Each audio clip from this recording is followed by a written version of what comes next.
কৃষ্ণ শংকৰ গুৰু হৰি ৰাম ৰাম ৰাম।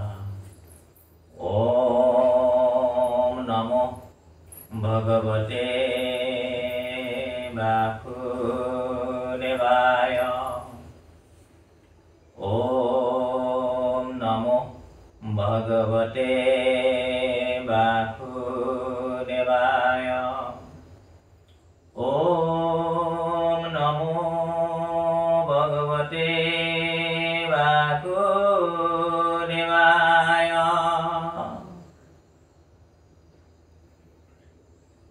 সকল নিগম কল্পতৰু তাৰ ফল ভাগৱত শুকমুখে আহি ভূমিত ভৈৰৱীদিত ৰসত চতুৰ যিটো জন কৃষ্ণৰ চৰণে দিয়া মন পৰম সন্তোষে পিয়ুষ ৰসয়মৃত ৰাম পৰম সন্তোষে পিয়ুষ ৰসয়মৃত। কৃষ্ণ কৃষ্ণ সভা আৰু শ্ৰীচৰণত প্ৰণিপাত নিবেদন কৰা হৈছে। শ্ৰীমদ ভাগৱত প্ৰথম স্কন্ধ পৰীক্ষিতৰ জন্ম ৰহস্য 24 চন্দ্ৰৰ অকণমান উপদেশ আছিলে, আমি তাকে চাবৰ কাৰণে আগবঢ়া হৈছে। কৃষ্ণ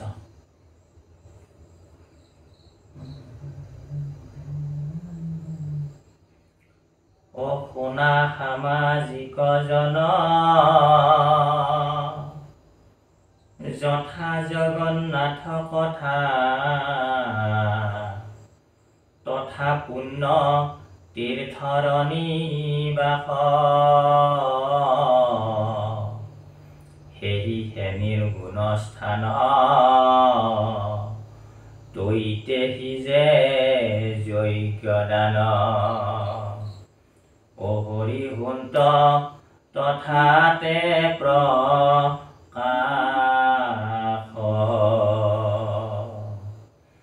জানি শুনা কৃষ্ণ কথা জন্ম কন কৰা বৃথা সমস্ত শাস্ত্ৰৰ ইহে সাৰ কৃষ্ণ কথা কৰি হৰি সুৰৈ আন কৰ্ম কৰি অ সিটো চিন্তই আপোনাৰ মাৰ ৰাম ৰাম। ইয়াত জানিবলৈ দিছে শুনা সামাজিক জন যথা জগন্নাথ কথা, অৰ্থাৎ হে সমাজৰ লোকসকল, আপোনালোক সমস্তজনে শুনা। কি শুনা? জগন্নাথৰ কথা শুনা। জগন্নাথ মানে জগতৰ যি নাথ, অৰ্থাৎ জগতৰ যি মালিক ভগৱান কৃষ্ণ। গতিকে এই ভগৱান শ্ৰীকৃষ্ণৰ কথা শুনিব কৈছে আৰু এই ভগৱান শ্ৰীকৃষ্ণৰ গুণ যশ লীলাচৰিত শুনিবৰ কাৰণে সমস্তজন লোকক উপদেশ বাণী জনাইছে। তথা পুণ্য তীৰ্থৰ নিবাস, য'ত ভগৱান শ্ৰীকৃষ্ণৰ গুঞ্জক লীলা চৰিত্ৰৰ কথা আলোচনা হয়, সেই ঠাইখিনিকে কি বুলি কৈছে? পুণ্যৰ নিবাস বুলি কৈছে, তীৰ্থস্থান বুলি কৈছে সেইখিনি ঠাইকে। অৰ্থাৎ কৈছে যে আমি দূৰ দূৰণিলৈকে কৃষ্ণ ভগৱন্তক বিচাৰি যোৱাৰ কোনো প্ৰয়োজন নাই। আমি গৃহতে থাকিয়া দেখিলো তজু চৰণ। আমি গৃহত থাকিয়েই আমি কি কৰিব পাৰোঁ? ভগৱন্ত কৃষ্ণক লাভ কৰিব পাৰোঁ। দেৱৰো ঈশ্বৰ হৰি তান্ত মহা যত্ন কৰি লৈও এক শৰণ সাক্ষাৎ, যাৰ ইচ্ছা মুখ্য পাইবে নলাগে দূৰক যাইবে, হৰি আছে সবাৰো হিয়াত। গতিকে কি কৈছে? যে হৰি সমস্ত জীৱমণ্ডলীৰ হিয়াতেই নিবাস কৰি আছে। যদি আমি চাব জানো, যদি আমাৰ পথটো শুদ্ধ পথ হয়, তেতিয়াহ'লে আমি হৰিক দৰ্শন কৰিব পাৰিম। আৰু য'ত ভগৱন্ত শ্ৰীকৃষ্ণৰ গুঞ্জক লীলা চৰিত্ৰৰ কথা আলোচনা হয়, তাকেই পুণ্যভূমি বুলি কৈছে, তাকেই তীৰ্থস্থান বুলি কৈছে। সেয়েহে নিৰ্গুণ স্থান তৈতে সিজে যজ্ঞদান, হৰিগুন্ত তথাতে প্ৰকাশ। আৰু সেইখিনিয়ে কি বুলি কৈছে? নিৰ্গুণ স্থান। আৰু সমস্ত কলিযুগৰ আগত যিবিলাক ৰজা মহাৰজাবিলাকে যজ্ঞ কৰি দান কৰি ফল কিবা যদি অলপ পাইছিলে, তাতকৈ অধিক ফল তাৰমানে এই ভাগৱত শ্ৰৱণৰ দ্বাৰা, কৃষ্ণৰ গুণ যশ লীলা চৰিত্ৰ শ্ৰৱণৰ দ্বাৰা সমস্ত ফল প্ৰাপ্তি হ'ব পাৰে, সমস্ত ফল পায়। আৰু হৰি হন্ত তথাতে প্ৰকাশ, আৰু তাতেই হৰিয়ে প্ৰকাশমান হয়। য'ত ভকত সমস্তই কি কৰে? ভগৱান শ্ৰীকৃষ্ণৰ গুণলীলা চৰিত্ৰ আলোচনা কৰে, ভাগৱত পাঠ ব্যাখ্যা কৰে, নাম প্ৰসংগ কৰে, তাতেই কি হয়? হৰিহন্ত তথাতে প্ৰকাশ। গতিকে এই সমস্ত কথা জানি শুনি কি কৰা? জানি শুনা কৃষ্ণ কথা। যে এই সমস্ত কথা জানি তোমালোকক কোৱা গ'ল, যে এই সমস্ত কথাখিনি জানি লৈ বুজি লৈ তোমালোকে কি কৰা? কৃষ্ণ কথা শুনা। জন্মক নকৰা বৃথা। আৰু এনেকুৱা এই ভাৰতবৰ্ষ পুণ্যভূমিত এনেকুৱা নৰ দেহা তোমালোকে বিফল নকৰিবা। মনুষ্য শৰীৰ পায়া যিটো নৰগণ, নকৰ সিটো যেবে শ্ৰৱণ কীৰ্তন। বিফলে জনম গৈলা ভৈলা সৰ্বনাশ, জীৱন্ততে মৰা সিটো ভাতিৰ নিশ্বাস। গতিকে যিয়ে এই মনুষ্য শৰীৰ মনুষ্য দেহা লাভ কৰি যিয়ে হৰিৰ গুণযশ লীলা চৰিত্ৰৰ কথা আলোচনা কৰা নাই, হৰিৰ চৰিত্ৰৰ কথা শুনা নাই, তেখেতলোকৰ জীৱনটো বিফল বুলি কৈছে। তেখেতলোকৰ জীৱনটো মৰা শৱৰ লগত তুলনা কৰিছে। গতিকে কৈছে, হে সুধীগণ, হে সমাজৰ লোক সমস্ত, যে আপোনালোকে কি কৰা? এই জীৱনটো বৃথা নকৰিবা, কৃষ্ণ কথা শুনা। গতিকে কি কৈছে? সমস্ত শাস্ত্ৰৰ ইহে সাৰ। যিমান শাস্ত্ৰ আছে সমস্ত শাস্ত্ৰৰেই এইটোৱেই কি? সাৰ কথা। কৃষ্ণ কথা পৰি হৰি সুৰৈ আন কৰ্ম কৰি, সিটো চিন্তৈ আপোনাৰো মাৰ।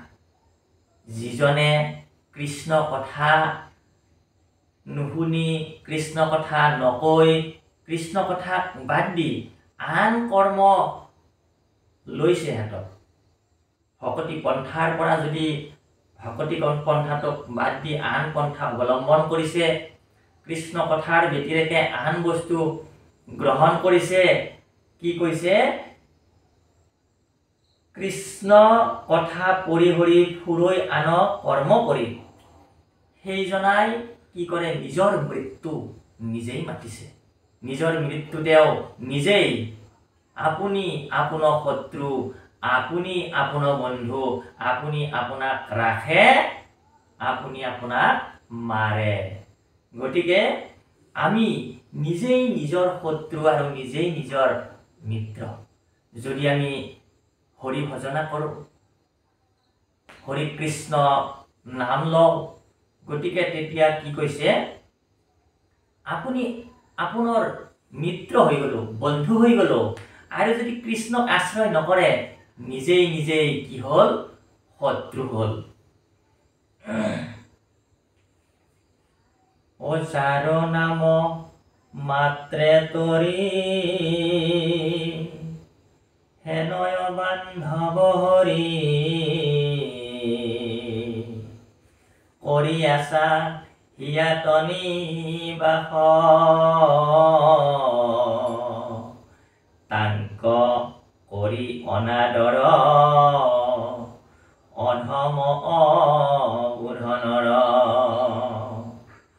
কৰয়ান কৰ্মত বিশ্বাস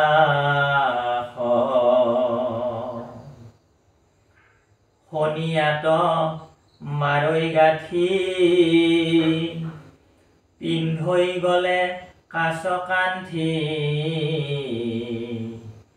কাছতে সন্ত হেম হাৰ হাতৰ অমৃত তেজী মৰৈ যেন বিষভুঞ্জী ও ভৈল সেহি পতন্তৰ তাৰ ৰাম ৰাম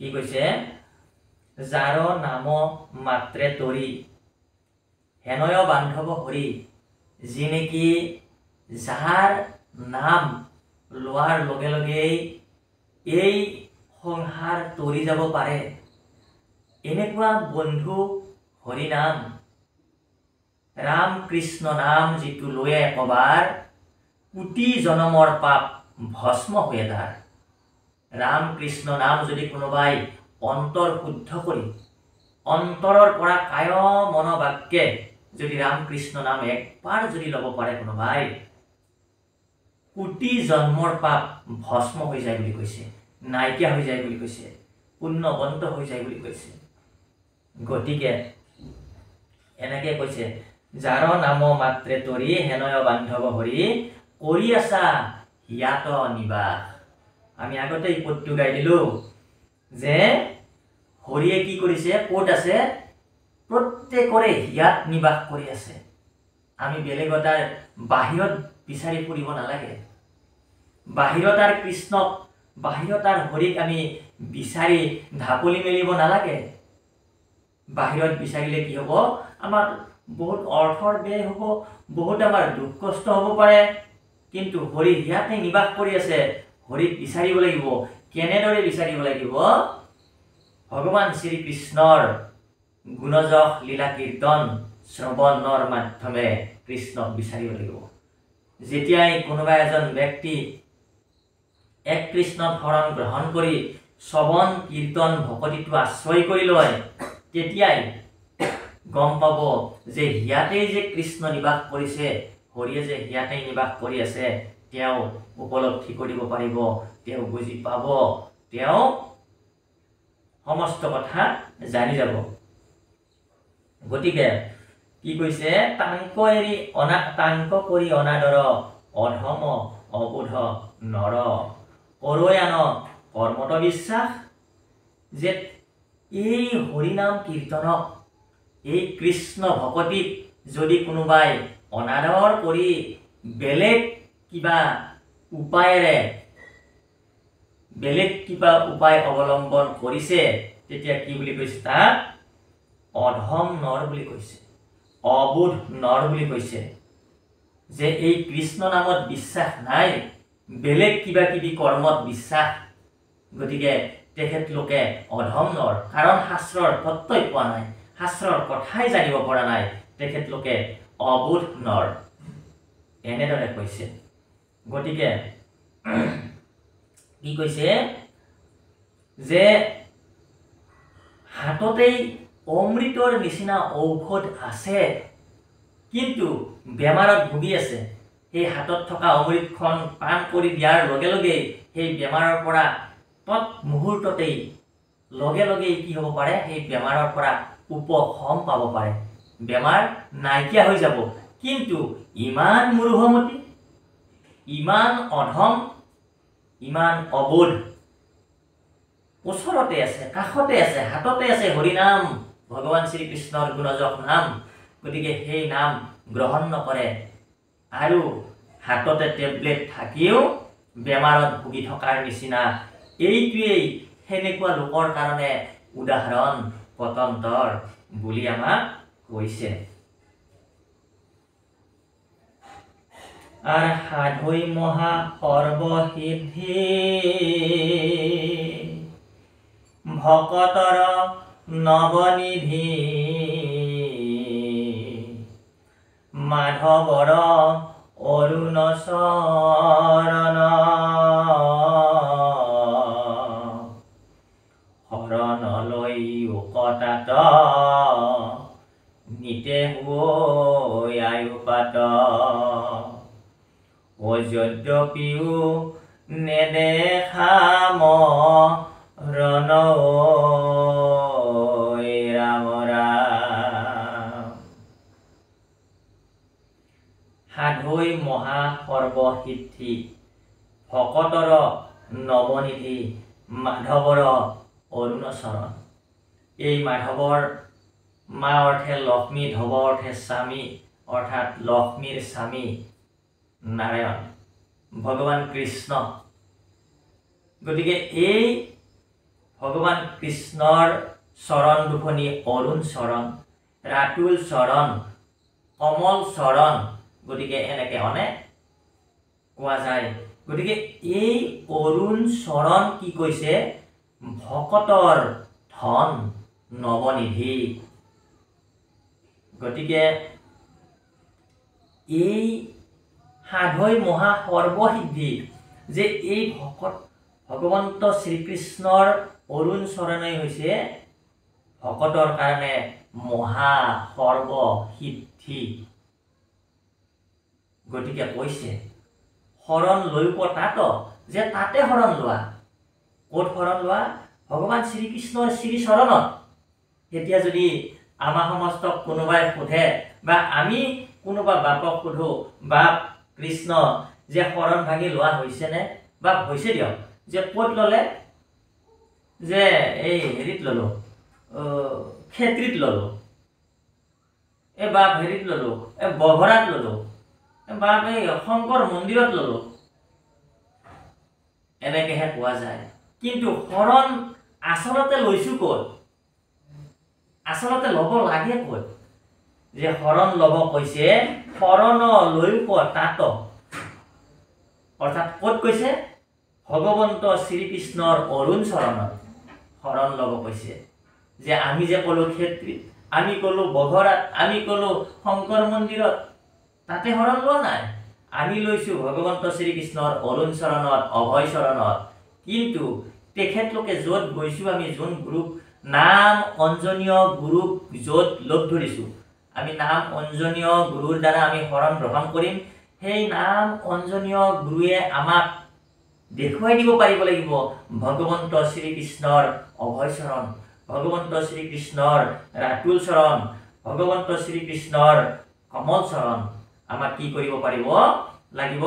আমাক উপলব্ধি কৰাই দিব পাৰিব লাগিব, ফিলিংছ কৰাই দিব পাৰিব লাগিব, যে আমি তাতেহে ভগৱান শ্ৰীকৃষ্ণৰ অভয় চৰণতহে আমি শৰণ লোৱা হ'ব বা ল'ব লাগিব।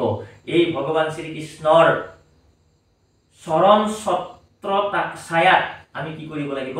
আশ্ৰয় গ্ৰহণ কৰিব লাগিব। অৰ্থাৎ ভগৱান শ্ৰীকৃষ্ণৰ চৰণ ছত্ৰ অৰ্থাৎ চৰণৰ ছাতি, এই চৰণৰ ছাতিৰ তলত আমি কি কৰিব লাগিব? আশ্ৰয় গ্ৰহণ কৰিব লাগিব। গতিকে নিতে হৈ আয়ুপাত যদ্যপিও নেদেখা মৰণ। যে আমাৰ সূৰ্য উদয় হ'ল, সূৰ্য অস্ত হ'ল, সূৰ্য উদয় হ'ল, সূৰ্য অস্ত হ'ল, এনেদৰে আমাৰ কি হৈ গৈ আছে, দিনবিলাক গৈ আছে। আমাৰ বয়সটো বৃদ্ধি পাইছে। অৰ্থাৎ বয়স বৃদ্ধি পাইছে মানে আমাৰ কি হৈছে, আয়ুসটো ক্ষয় হৈ গৈ আছে, কমি গৈ আছে। নিতে হৈ আয়ুপাত যদ্যপিও নেদেখা মৰণ। আমি মৃত্যুৰ ফালে আমি কি কৰি আছো, মৃত্যুৰ দুৱাৰদলিৰ ফালে আমি গতি কৰি আছো, আগবাঢ়ি আছো, কিন্তু এদিনো নাভাবো আমি আমাৰ মৰণটো আমি দেখা নাপাওঁ কোনোদিন, বা আমি নাভাবো, কোনো ফিলিংছ নকৰো। ও এৰা আন হবে ধান্দা, নামক গলত বান্ধা, মৰণ হম বল হৰিৰ নাম, নমৰা বিষয় বোলে কৃষ্ণৰ কিংকৰে বোলে, ও ঘুষিও দায়ে ৰাম ৰাময়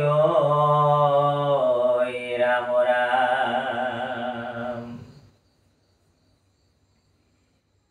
গতিকে কৈছে এৰা আন হবে ধান্দা, নামক গলত বান্ধা।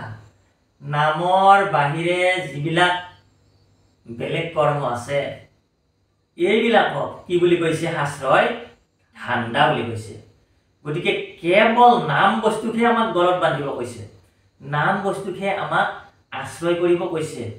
গুৰুদেৱ নাম ভকত, এই 4 বস্তু। নাম বস্তুক আশ্ৰয় কৰাৰ লগে লগে আমাৰ কি হয়, এই 4 বস্তুত আশ্ৰয় হয়। আমি নাম বস্তুক আশ্ৰয় কৰাৰ লগে লগে গুৰুৰ ওচৰত যাব লাগিব। গুৰুত হ'ল আশ্ৰয়, গুৰু দেৱ আমাক দেৱক পৰিচয় কৰাই দিলে। কি দেৱ? ভগৱান শ্ৰীকৃষ্ণ দেৱক আমাক পৰিচয় কৰাই দিলে। গুৰু দেৱ নাম।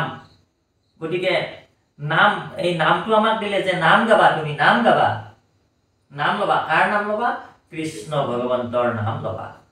গুৰুদেৱ নাম ভকত। গতিকে ক'ত নাম ল'ব পাৰিম? ভকতৰ সংগত, সাধু সংগ অনুসৰা, শ্ৰৱণ কীৰ্তন কৰা, পৰিহৰা পাখণ্ড আচাৰ। গতিকে সাধুৰ সংগত বহি, সাধু সংগ অনুকৰণ কৰি সাধুৰ সংগত বহি, শ্ৰৱণ কীৰ্তন কৰি, পৰিহৰা পাখণ্ড আচাৰ, যিটো আমাৰ বেয়া আচাৰ আছে, যিটো আমাৰ বদ ভাৱনা আছে, বেয়া চিন্তা আছে, সেইটো আমি পৰিত্যাগ কৰিব লাগিব। গতিকে তেতিয়াহ'লে আমাৰ কি হ'ব? কৃষ্ণ প্ৰাপ্তি হ'ব, ভকতিত সিদ্ধি লাভ কৰিব পৰা যাব। গতিকে কৈছে যে এই নামৰ বাহিৰে যিমান অন্য তাৰমানে মাৰ্গ আছে, নামৰ বাহিৰে অন্য মাৰ্গ আছে, এই মাৰ্গবিলাকক কি বুলি কৈছে? এৰা আন হবে ধান্দা, এইবিলাকক ধান্দা বুলি কৈছে। নামত গলত বান্ধা, নামক গলত বান্ধি ল'ব কৈছে। নামক গলত বান্ধি ল'ব কৈছে মানে আমাৰ স্বভাৱতে, অনবৰতে, আমি গম নোপোৱাকে অট'মেটিকলি কি হ'ব লাগিব? আমাৰ মুখেদি, আমাৰ মুখমণ্ডলেদি, আমাৰ শ্ৰীমুখেদি কি হ'ব লাগিব? কৃষ্ণৰ নাম বাহিৰ হ'ব লাগিব, কৃষ্ণৰ নাম কোৱা গৈ থাকিব লাগিব। আমি গমকে পাব নালাগিব। ভাত ৰান্ধি থাকোঁতেও কৃষ্ণ নাম ওলাব লাগিব, চোতাল সাৰি থাকোঁতেও কৃষ্ণ নাম ওলাব লাগিব, কোনোবাই বাইক গাড়ী চলাই থাকোঁতেও কৃষ্ণ নাম মনত স্মৰণ আহি থাকিব লাগিব, নাম ওলাই থাকিব লাগিব। এইটোকে কৈছে নাম গলত বান্ধা, মৰণ সম্বল হৰিৰ নাম। আৰু মৰণ সম্বল হৈছে হৰি নাম, যি নেকি মৰণৰ সময়তো আমাক এই হৰি নামে নঠগায়। বাকীবিলাক ধন সম্পত্তি, পুত্ৰ পৰিবাৰ, ইষ্ট কুটুম্ব সকলোৱে আমাক ঠগাই দিব পাৰে, ঠগাই দিব। কিন্তু এই যিটো নাম ধন, কৃষ্ণ নাম ধন, এই নাম ধন যদি কোনোবাই আশ্ৰয় কৰি ল'লে, তেতিয়াহ'লে কোনো দিনে কোনো কালে এই নাম ধনে তেখেতলোকক কি কৰিব? সহায় কৰিব, তাৰ লগত সংগ হ'ব, নঠগায়। মৰণৰ সময়তো কি হ'ব সম্বল হ'ব নমৰা বিষয়সকলে কৃষ্ণৰ কিং কৰে বোলে সুখীও সদায়ে ৰাম ৰাম কৃষ্ণ কৃষ্ণ কৃষ্ণ জয় গুৰু শংকৰ সবাৰ শ্ৰীচৰণত প্ৰণিপাত নিবেদন কৰা হৈছে আমি এই 24 চন্দ্ৰৰ পত্তি ইয়াতে শেষ হৈছে গতিকে ইয়াতে আমি আজি বিৰাম দিয়া হৈছে